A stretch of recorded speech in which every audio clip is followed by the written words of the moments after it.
وہ ہمیشہ رات کو جلدی سونے کی عادی تھی۔ آج بھی 9 بجتے ہی نیند نے اسے گھیر لیا تھا تو وہ اپنے کمرے میں جا کر لیٹ گئی تھی۔ باہر اس کے کزن بار بار آوازیں دے رہے تھے، دروازہ کھٹکھٹا رہے تھے، مگر اسے کسی کی پرواہ نہ تھی۔ وہ گہری نیند میں ڈوبی ہوئی تھی۔ اب جب رات کے 10:50 ہو چکے تھے، گھر میں مکمل خاموشی چھائی ہوئی تھی۔ باقی گھر والے بھی اپنے اپنے کمروں میں جا کے سو چکے تھے، تو نہ جانے کون سا جن بھوت اس کے کمرے کی کھڑکی پر دستک دے رہا تھا۔ وہ ابھی بھی اسی امید پر بیٹھی تھی کہ جو کوئی بھی اسے آدھی رات کو تنگ کرنے آیا تھا، جواب نہ پا کر مایوس ہو کر خود ہی لوٹ جائے گا، مگر دستک دینے والا انتہائی ڈٹائی والا نکلا۔ تیسری دستک پر اسے چارہ نہ چلا اور اٹھنا پڑا۔ کون ہے؟ اس نے دھیمی سی لرزتی آواز میں پوچھا۔ باہر سے علی کی آواز سنائی دی تو اس کی جان میں جان آئی۔ ارے یار، دروازہ کھولو، کب سے دستک دے رہا ہوں، اندر کیا کر رہی ہو؟ اس نے آگے بڑھ کر فوراً کنڈی کھول لی اور گھور کر علی کو دیکھا۔ رات کے 11:50 پر عموماً لوگ سوتے ہیں، میں بھی سو رہی تھی۔ اچھا چلو میرے ساتھ آؤ۔ علی نے اس کا بازو پکڑ کر اپنی طرف کھینچا تو وہ اس کے شانے سے جا ٹکرائی۔ اوہو، اسے یوں بے جان بت کی طرح خود سے ٹکراتے دیکھ کر وہ بھی ایک لمحے کو گھبرا گیا۔ کیا ہو گیا تمہیں؟ آدھی رات کو ہوا کے گھوڑے پر سوار ہو کر کیوں آ گئے ہو؟ وہ اپنا ماتھا مسلتی ہوئی بولی۔ آدھی رات ہونے میں ابھی وقت باقی ہے، تم آؤ تو صحیح، جانا بہت ضروری ہے۔ اب کی بار علی نے اسے ہاتھ لگانے سے پرہیز کیا اور صرف چلنے کا اشارہ کیا۔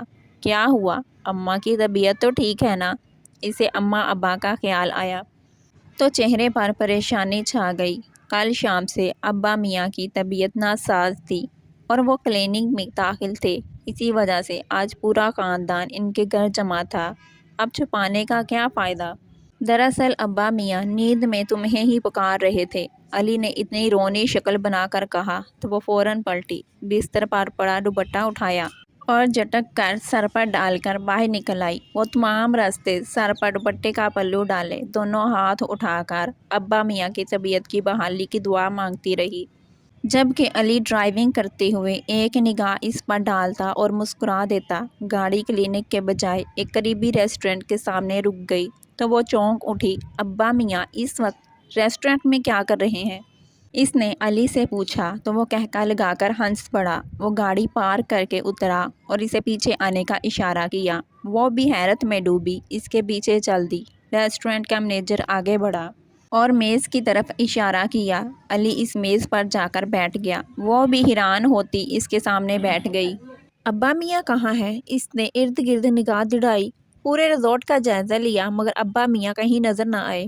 اپنی آنکھیں بند کرو، ابھی تمہیں ابا میاں دکھائی دیں گے، علی نے ہدایت کی۔ اس نے حیران ہو کر آنکھیں بند کر لیں۔ اب آنکھیں کھولو۔ اگلے ہی لمحے علی کی آواز سنائی دی تو اس نے جلدی سے آنکھیں کھول دیں۔ علی نے کیک بالکل اس کے چہرے کے سامنے رکھ دیا تھا۔ سالگرہ مبارک ہو، کیک کی سائڈ سے سر نکال کر اس نے کہا تو وہ حیران و پریشان ہو گئی۔ وہ تو اپنی سالگرہ بالکل بھول گئی تھی۔ اس نے گھڑی کی طرف دیکھا۔ علی کو نہ صرف سالگرہ یاد تھی بلکہ رات کے بالکل 12 بجتے ہی اسے ریزورٹ میں سالگرہ منانے کے لیے لے آیا تھا، جبکہ وہ تو ابا میاں کی طبیعت کی خرابی سمجھ کر نکلی تھی، اس لیے وہ کسی کو بتائے بغیر نکل آئی تھی۔ اگر گھر والوں کو پتہ چل گیا تو کیا ہوگا؟ اس نے پریشانی سے علی کی طرف دیکھا۔ ارے کچھ نہیں ہوتا، سب آرام سے سو رہے ہیں، تم کیوں پریشان ہوتی ہو؟ میں ہوں نا۔ اس نے ایک ادا سے سینے پر ہاتھ رکھا اور چھری اس کی طرف بڑھا دی۔ حیات ولا میں رونق ہمیشہ عروج پر رہتی تھی۔ حیات صاحب کے 3 بیٹے اور 2 بیٹیاں تھیں۔ بیٹیوں کو تو رخصت کر کے ان کے گھر کر دیا تھا مگر بیٹوں کے لیے ایک ہی شرط رکھی تھی کہ زندہ رہیں یا نہ رہیں، سب بھائی ایک ہی جگہ اکٹھے رہیں گے۔ بیٹوں نے بھی ماں باپ اور بھائیوں کی محبت کا دم بھرا اور انکار کی ہمت نہ کی۔ حیات صاحب سمجھدار انسان تھے، وہ یہ بھی جانتے تھے کہ ایک ہی گھر میں خاص طور پر بیوی بچوں سمیت سب بھائیوں کا رہنا کتنا مشکل ہے، اس لیے انہوں نے ایک ہی گھر میں 4 الگ الگ پورشن بنوا دیے اور ہر بیٹے کو الگ الگ پورشن میں رکھ دیا۔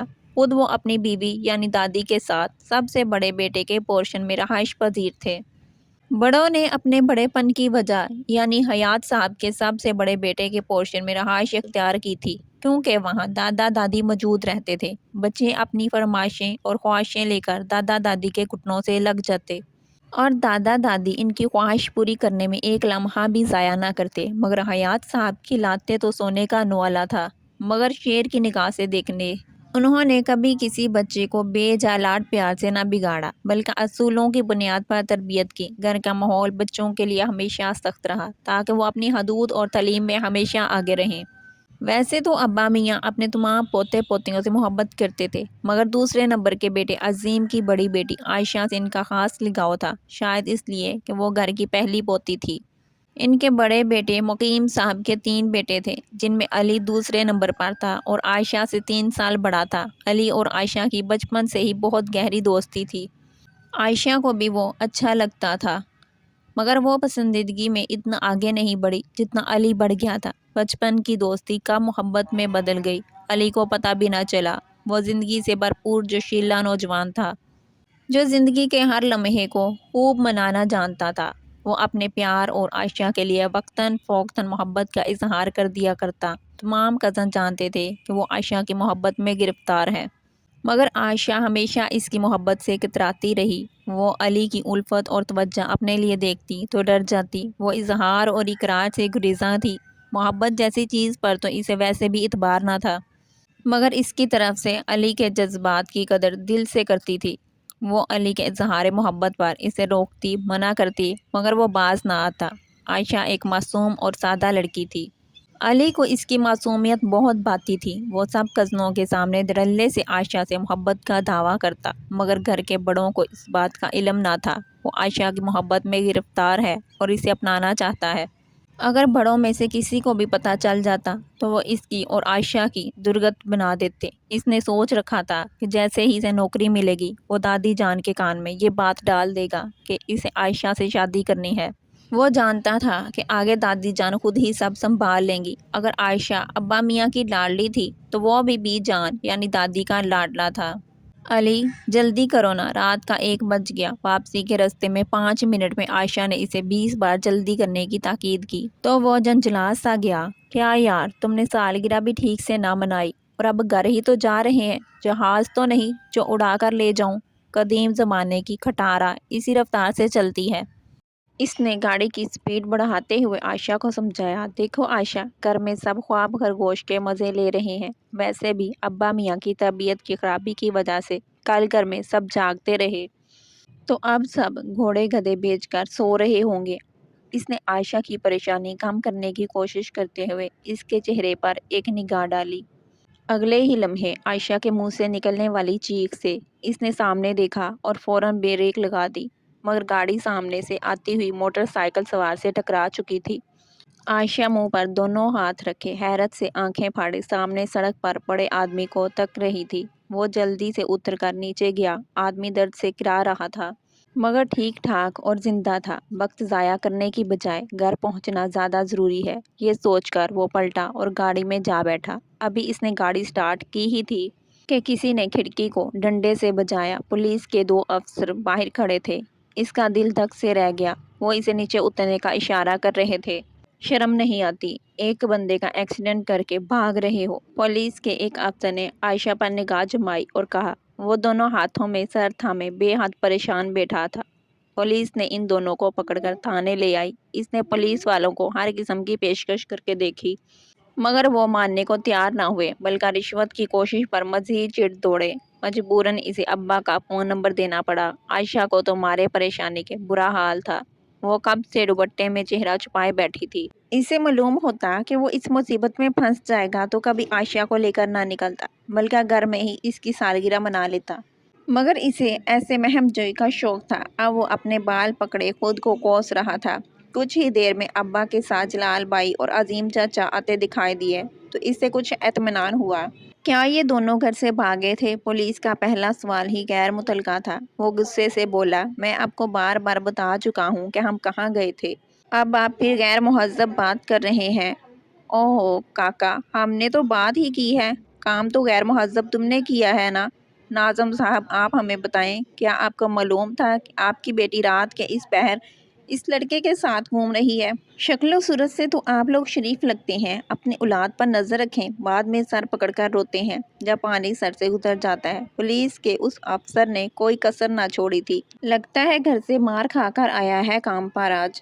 علی کی زبان کہاں رکتی تھی، اس نے جلال بھائی کے کان میں گھس کر کہا تو انہوں نے اسے چپ رہنے کا اشارہ کیا۔ اس کے باپ چچا نے پولیس والوں کی منت سماجت کی اور بڑی مشکل سے ان کی ضمانت کروائی۔ ان پولیس افسروں کا تو کہنا تھا کہ ان دونوں کو ایک رات تھانے میں گزارنے دو، ساری عاشقی بھول جائیں گے۔ وہ سب اجنبی وقت میں گھر پہنچے۔ گھر کے تمام لوگ ان کے انتظار میں جاگ رہے تھے۔ سونے پر سہاگا یہ کہ ابا میاں کی طبیعت کی خرابی کی وجہ سے چاروں پھوپھیاں اپنے اپنے بچوں سمیت آئی ہوئی تھیں۔ عظیم صاحب نے عائشہ کا بازو غصے سے پکڑ کر گاڑی سے اتارا اور لے جا کر اس کی ماں کے سامنے پھینک دیا۔ سنبھالو اپنی اولاد کو، ہاتھ سے نکلی جا رہی ہے۔ وہ حلق کے بل چیخے۔ عائشہ منہ پر ہاتھ رکھ کر رو پڑی۔ وہ پہلے ہی خوف زدہ تھی۔ چاچا، اس میں عائشہ کا کوئی قصور نہیں، میں اسے زبردستی لے گیا تھا، وہ آگے بڑھ کر بولا، تاکہ عائشہ کو چچا کے غیظ و غضب سے بچا سکے۔ تڑاک! اس کے منہ پر پڑنے والا تھپڑ اس قدر زوردار تھا کہ وہ لڑکھڑا گیا۔ اس نے گال پر ہاتھ رکھ کر حیرت سے چچا کی طرف دیکھا۔ ان کی آنکھوں سے چنگاریاں نکل رہی تھیں۔ ضبط سے ان کا چہرہ سرخ تھا۔ آئندہ اگر میری بیٹی کے راستے میں آئے تو مجھ سے برا کوئی نہیں ہوگا، انہوں نے انگلی اٹھا کر اسے تنبیہ کی۔ ان کا لہجہ ان کے غیظ و غضب کا پتہ دے رہا تھا۔ وہ غصے میں میز کو ٹھوکر مار کر وہاں سے چلے گئے۔ ابا میاں کی طبیعت اس قدر خراب ہے اور تمہیں سالگرہ منانے کی پڑی ہے۔ آدھی رات کو جواں جہاں لڑکی کو لے گئے، تھانے ہو آئے، خاندان کی عزت خاک میں ملا دی۔ پھوپھوؤں کا بھی دل چاہ رہا تھا کہ ایک تھپڑ اور لگائیں علی کو۔ عظیم نے تو ہلکے میں چھوڑ دیا۔ یہ سب چھوٹے چچا کی آواز پر اس نے چونک کر دیکھا۔ ان سب لوگوں کو ہو کیا گیا تھا؟ یہ چند گھنٹوں میں اتنا کیسے بدل گئے؟ ایسا کیا کر دیا میں نے؟ وہ حیران تھا۔ کوئی بھی اس کے پاس نہ آیا، کسی نے بھی اس کو تسلی نہ دی۔ سب کزن بھی ایک ایک کر کے اپنے ماں باپ کے پیچھے نکل گئے۔ عائشہ کو تو کب کا اس کی ماں لے جا چکی تھی۔ وہ بھی سر جھکائے اپنے کمرے کی طرف بڑھ گیا۔ وہ کب سے اپنے گھٹنوں پر سر رکھے بیٹھا تھا۔ بات اتنی معمولی نہیں تھی جتنی اسے لگی تھی۔ بات طول پکڑ گئی تھی۔ وہ تو ہمیشہ سے ایسی مہم جوئی کا عادی تھا، اس کا جو دل کرتا تھا وہ کر جاتا تھا، مگر اس رات عائشہ کو ساتھ لے جانا اسے بہت مہنگا پڑا۔ اس نے سب کو اور حالات کو اپنے مقابل کر لیا تھا۔ اس نے اپنے ہاتھ سے خود ہی سب کچھ بگاڑ دیا تھا۔ تیسرے نمبر والی پھوپھو اپنے بیٹے منصور کے ساتھ عائشہ سے شادی کی خواہشمند تھی۔ اس وقت تو عظیم چچا نے کوئی جواب نہ دیا تھا کیونکہ عائشہ بھی پڑھ رہی تھی، مگر اب انہوں نے ایک رات میں ہی فیصلہ کر لیا اور پھوپھو کو کہہ دیا کہ وہ شادی کی تیاریاں کرے۔ ابا میاں کے گھر آتے ہی میں عائشہ کو رخصت کر دوں گا۔ عظیم چچا کا غصے میں کیا گیا یہ فیصلہ علی پر قیامت ڈھا گیا۔ منصور میں کوئی برائی نہ تھی، بلکہ وہ خاندان کا سب سے لائق اور فائق بچہ تھا اور عائشہ کے لیے بہت موزوں تھا، مگر وہ اپنے دل کا کیا کرتا جو عائشہ کے علاوہ کسی اور کے ساتھ راضی نہ تھا۔ جلال بھائی کچھ کریں، میں مر جاؤں گا، رہ نہیں پاؤں گا اس کے بغیر، میں نے ہمیشہ اسی کے بارے میں سوچا ہے۔ وہ جذبات میں آ کر اپنے بھائی کے سامنے رو پڑا۔ جلال حیران تھا۔ وہ تو یہ سمجھتا تھا کہ وہ عائشہ کو ویسے ہی سالگرہ منانے کے لیے باہر لے گیا تھا، مگر وہ نہیں جانتا تھا کہ وہ تو محبت میں مات کھا چکا تھا۔ تم اچھی طرح سوچ سمجھ کر یہ بات کر رہے ہو نا، کہیں یہ تمہارا وقتی احساس تو نہیں؟ جلال کو نہ جانے کیوں لگتا تھا کہ علی جیسا لاپرواہ اور لاابالی لڑکا کسی کو اس قدر نہیں چاہ سکتا، مگر اس کی سرخ انگارہ آنکھیں اور چہرے پر جو ملامت تھی وہ جلال کو بہت کچھ سوچنے پر مجبور کر گئی۔ کیا عائشہ بھی تمہیں اتنا ہی چاہتی ہے؟ جلال بھائی کا سوال حسب توقع تھا، مگر وہ چونک گیا، سر اٹھا کر انہیں دیکھنے لگا۔ وہ اپنی یک طرفہ محبت میں اس قدر مگن تھا کہ عائشہ کے جذبات جاننے کی کوشش ہی نہ کی۔ عائشہ نے تو کبھی کھل کر اس سے محبت کا اظہار نہیں کیا تھا، اس کی شرم اور جھجک آڑے آ جاتی تھی، مگر اب اسے اس کا جواب چاہیے تھا۔ وہ اس کی مرضی اور منشا کے بغیر تو کوئی سٹینڈ نہیں لے سکتا تھا۔ ابا میاں کلینک سے بخیر و عافیت لوٹ آئے تھے۔ گھر میں خوشی کا سماں تھا۔ عائشہ انہیں دیکھ کر ان سے لپٹ گئی۔ اس کی آنکھوں سے بہتے آنسو ابا میاں کو پریشان کر گئے۔ ارے میری بچی، میں بالکل ٹھیک ہوں، اب رونا نہیں، انہوں نے اسے تسلی دی اور اس کے آنسو پونچھ دیے۔ عائشہ، ابا میاں کے لیے سوپ بنا کر لاؤ۔ اسے اماں کی آواز سنائی دی تو وہ فوراً اٹھ کر باورچی خانے کی طرف چلی۔ وہ جانتی تھی کہ ابا میاں کو اس کے ہاتھ کا سوپ کتنا پسند تھا۔ ابا جی، آپ کو تو معلوم ہے کہ مسرت نے اپنے منصور کے لیے عائشہ کا ہاتھ مانگا تھا۔ آپ کی طبیعت کی وجہ سے سب پریشان تھے، ہم سوچ رہے ہیں گھر میں کچھ خوشی کی جائے تو کیوں نہ عائشہ اور منصور کے نکاح کی رسم رکھ لی جائے۔ ہاں ہاں کیوں نہیں، آج کل سب یہاں آئے ہوئے ہیں تو اچھا ہے، سب کی موجودگی میں تقریب رکھ لو۔ ابا میاں نے خوشی سے تائید کی تو سوپ کے لیے دیگ چولہے پر چڑھائی۔ عائشہ کا دل دھک سے رہ گیا۔ عائشہ کھڑکی کھولو۔ بڑی دوپہر میں وہ ابھی کمرے میں تازہ دم ہونے کے لیے آئی ہی تھی کہ اس کے کمرے کی کھڑکی پر انگلی بجا کر آواز دی گئی۔ وہ چونک کر پلٹی اور فوراً کھڑکیاں دروازہ کھول دیا۔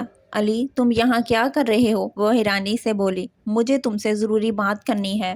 وہ فوراً کھڑکی پر چڑھ کر اندر کود آیا۔ علی تم چلے جاؤ یہاں سے، میں آتی ہوں۔ کمرے میں بات کرنا مناسب نہیں لگتا، کوئی دیکھ لے گا تو جانے کیا سوچے گا۔ میں تم سے کئی دنوں سے بات کرنے کی کوشش کر رہا ہوں مگر تم ہمیشہ مجھے نظر انداز کرتی آ رہی ہو۔ آج بات کر کے ہی جاؤں گا۔ وہ نہ جانے کیا سوچ کر آیا تھا۔ علی خدا کے واسطے تم جاؤ یہاں سے پلیز، میں خود ابھی تمہارے پیچھے آتی ہوں۔ اب کی بار عائشہ نے اسے ہاتھ سے دھکیل کر کھڑکی کی طرف پھینکا۔ میں جا رہا ہوں مگر باہر گراج میں تمہارا منتظر ہوں، ابھی کے ابھی وہاں پہنچو۔ وہ کھڑکی سے کود کر واپس چلا گیا تو عائشہ نے سکون کا سانس لیا۔ یہ لڑکا بھی نہ جانے کیا کچھ کرتا رہتا ہے۔ وہ کمرے کا دروازہ کھول کر باہر نکلی۔ عائشہ تم میرا ساتھ دو تو میں کچھ بھی کر سکتا ہوں۔ میں کیا کر سکتی ہوں علی؟ اس نے پریشانی میں ہاتھ ملے۔ تم کیوں کچھ نہیں کر سکتی؟ میں تمہاری مدد کے بغیر کچھ نہیں کر سکتا، مجھے تمہارے ساتھ کی ضرورت ہے۔ وہ اٹل لہجے میں بولا۔ مگر علی مجھے یہ سب ٹھیک نہیں لگتا۔ کیوں ٹھیک نہیں لگتا؟ کیا تم اس منصور سے شادی کرنے کے لیے تیار ہو؟ اس نے عائشہ کی آنکھوں میں جھانکا تو وہ نگاہیں چرا گئی۔ عائشہ ادھر دیکھو۔ اس نے اپنے دونوں باتوں سے پکڑ کر اس کا رخ اپنی طرف کیا۔ تم عظیم چچا کو صاف صاف انکار کر دو کہ تم منصور سے شادی نہیں کرو گی۔ میں ابا سے بات کرتا ہوں کہ وہ میرا رشتہ تمہارے لیے لے آئیں۔ میری بات سمجھنے کی کوشش کرو، میں یہ نہیں کر سکتی۔ میں پہلے ہی ابا کے اعتماد کو ٹھیس پہنچا چکی ہوں، اب میں مزید ان کی تربیت پر حرف نہیں آنے دوں گی اور خاندان بھر میں رسوا نہیں کر سکتی۔ میری طرف سے صاف انکار ہے، جو کچھ جیسے ہو رہا ہے ویسے ہونے دو۔ عائشہ نے خود کو اس کی گرفت سے آزاد کرایا۔ اس نے حیرت سے عائشہ کی طرف دیکھا۔ یہ تم کیا کہہ رہی ہو؟ عائشہ مجھے تم سے یہ امید نہیں تھی، تم میرے ساتھ ایسا کیسے کر سکتی ہو؟ تم اپنے لیے میری محبت سے اچھی طرح واقف ہو۔ اگر تم نے یوں بے وفائی کرنی تھی تو مجھے پہلے قدم پر روک دیتی تاکہ میں تمہاری محبت میں اتنا آگے نہ نکلتا۔ وہ مایوسی سے بھرے لہجے میں بولا۔ اس کا مطلب جلال بھائی سچ کہتے ہیں، میری محبت یک طرفہ تھی، میں ہی اتنے عرصے سے بے وقوف بنتا رہا۔ اس کی سرخ انگارہ آنکھیں دیکھ کر وہ ڈر گئی۔ علی ایسا نہیں ہے، میری بات سنو، میں بہت مجبور ہوں۔ اس نے علی کو سمجھانے کی کوشش کی مگر وہ سمجھنے کو کہاں تیار تھا، وہ تو جا چکا تھا۔ عائشہ اس کی پشت دیکھتی رہ گئی۔ یہ جذبات میں آ کر کچھ غلط کر بیٹھے گا۔ اس نے پریشانی سے اپنا ماتھا مسلا۔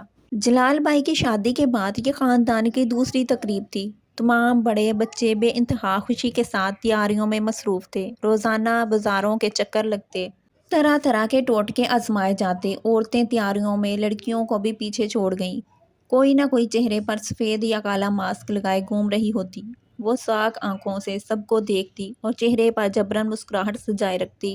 وہ اپنے ابا کے چہرے پر سکون اور اطمینان دیکھتی تو اس کا اپنا دل بھی سکون سے بھر جاتا، مگر جیسے ہی اسے علی کا خیال آتا وہ بے چینی سے اٹھ کھڑی ہوتی اور کمرے میں ادھر ادھر ٹہلنا شروع کر دیتی۔ علی سے اس نے کبھی کھل کر اظہار نہیں کیا تھا مگر ہلچل تو اس کے دل میں بھی مچی ہوئی تھی۔ اس نے علی کی آنکھوں میں اس کے اظہار سے پہلے ہی محبت کی شمع جلتی دیکھ لی تھی۔ اس کی محبت اس قدر خالص اور سچی تھی کہ اس نے اظہار کی ضرورت ہی محسوس نہ ہوئی۔ علی سب جانتا تھا مگر نہ جانے کیوں شک و شبہ میں مبتلا تھا۔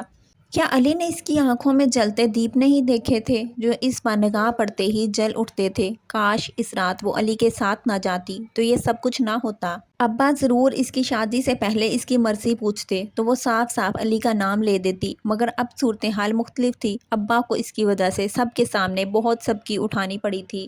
وہ کیسے ابا کو منصور سے شادی کے لیے انکار کر سکتی تھی؟ وہ اپنے ماں باپ کی عزت اور مان کی خاطر اپنی محبت قربان کر سکتی تھی، اتنا حوصلہ تو اس میں تھا۔ مگر علی، کاش وہ اس کی بات سمجھ سکتا، وہ اس سے بھی دکھ نہ پہنچانا چاہتی تھی۔ آج رات مغرب کے بعد نکاح کی تقریب رکھی گئی تھی۔ منصور اپنی ماں کے ساتھ صبح ہی آ چکا تھا۔ وہ پچھلے ہفتے ہی بیرون ملک سے لوٹا تھا۔ سب اس سے مل کر بہت خوش تھے۔ گھر میں تیاریاں عروج پر تھیں۔ خواتین کھانا پکانے کی تیاریوں میں ہلکان تھے تو لڑکے باہر لان کو سجانے میں مشغول تھے۔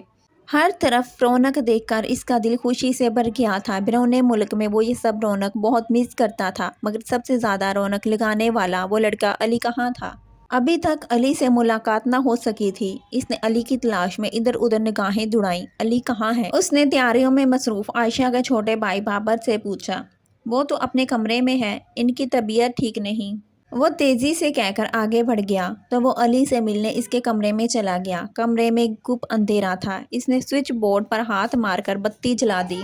کمرے کی حالت عجیب تھی۔ ہر طرف سامان ادھر ادھر بکھرا پڑا تھا۔ علی بستر پر الٹا پڑا تھا۔ بتی جلانے سے بھی اس کے وجود میں کوئی ہلچل نہ ہوئی۔ اتنی گرمی میں بھی کمبل اس کے اوپر پڑا تھا۔ وہ پریشانی سے آگے بڑھا۔ علی، اس نے علی کا کندھا ہلایا تو اس کے وجود میں ہلچل دیکھ کر اس نے سکون کا سانس لیا۔ آپ کب آئے؟ علی اسے دیکھتے ہی اٹھ بیٹھا۔ ایک ہفتہ پہلے آ گیا تھا، اس نے جواب دیتے ہوئے اس کا جائزہ لیا۔ بڑی ہوئی شیپ کے ساتھ، بکھرے بال، سرخ آنکھیں، کپڑے بھی نہ جانے کتنے دنوں سے نہیں بدلے گئے تھے۔ تمہیں کیا ہوا ہے؟ اس نے حیرت سے اپنے چھوٹے کزن کو دیکھا جو اسے بہت عزیز تھا۔ نہیں کچھ نہیں، بس طبیعت ٹھیک نہیں۔ اس نے چہرے پر ہاتھ پھیر کر اپنا کرب چھپانے کی کوشش کی جو بالکل ظاہر تھا۔ اس نے چہرے پر جبراً مسکراہٹ سجا لی۔ منصور نے بے ساختہ چہرہ دیکھا۔ اگلے ہی لمحے وہ جست لگا کر بستر سے اٹھا۔